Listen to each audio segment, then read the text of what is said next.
Business advisory committee की meeting हुई थी जिसमें पास हुआ है कि सबसे पहले गुरु गोविंद सिंह जी के 4 साहिबजादों को श्रद्धांजलि अर्पित की जाएगी। सेशन शुरू होते ही लगभग सभी पार्टियों को हम बोलने का मौका देंगे। तो हमारे जो 4 साहिबजादे कुर्बान हुए, जिन्होंने कुर्बानी दी, बलिदान दिया, उनको हम श्रद्धा के फूल जो अर्पित करेंगे, उसके एक श्रद्धांजलि समारोह जो वो भी विधानसभा में होगा। और उसके बाद जो जीराम जी सेंटर सरकार लेके आया है स्कीम, जिससे मैं समझता हूं देश के लाखों बेरोजगार लोग जो हैं, लाखों लोग जो हैं, गरीब लोग जो हैं, दलित लोग जो हैं, पछड़े लोग जो हैं, उनको बेरोजगार करने का कानून जो भारतीय जनता पार्टी लाई है, उसके ऊपर हम चर्चा करेंगे। उसके ऊपर रेजोल्यूशन जो अडॉप्ट किया जाएगा, क्योंकि ये गरीब का गला घोटने की बात भारतीय जनता पार्टी कर रही है। देश के गरीबों को मारने का यत्न भारतीय जनता पार्टी कर रही है।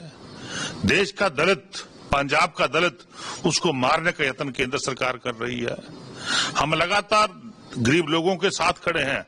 आम आदमी पार्टी गरीबों का साथ दे रही है, पर लेकिन भारतीय जनता पार्टी देश के दलित को गुलाम बनाना चाहती है, देश के गरीबों को मारना चाहती है, उनका रोजगार छीना जा रहा है। जो गारंटी, एक लीगल गारंटी थी मनरेगा में, उस लीगल गारंटी को खत्म किया गया है।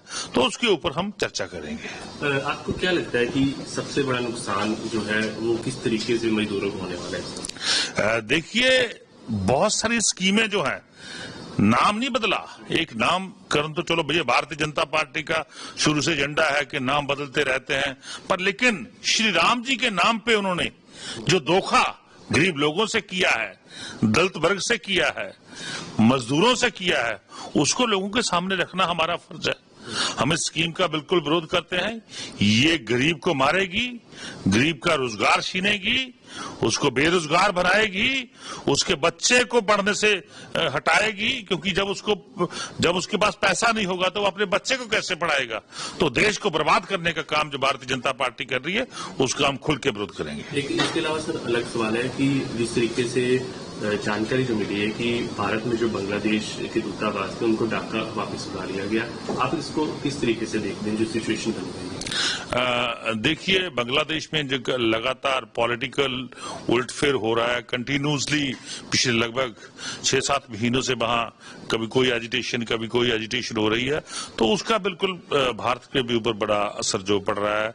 तो हमारे भी लोगों को निशाना बनाया जा रहा है, भारतीयों को भी निशाना बनाया जा रहा है। तो मैं समझता हूं ये सेंटर सरकार का फर्ज बनता है, उनकी ड्यूटी बनती है कि वो अपनी ड्यूटी निभाएं और भारतीयों को, जो भारतीय बांग्लादेश में रह रहे हैं, उनको प्रोटेक्ट करें।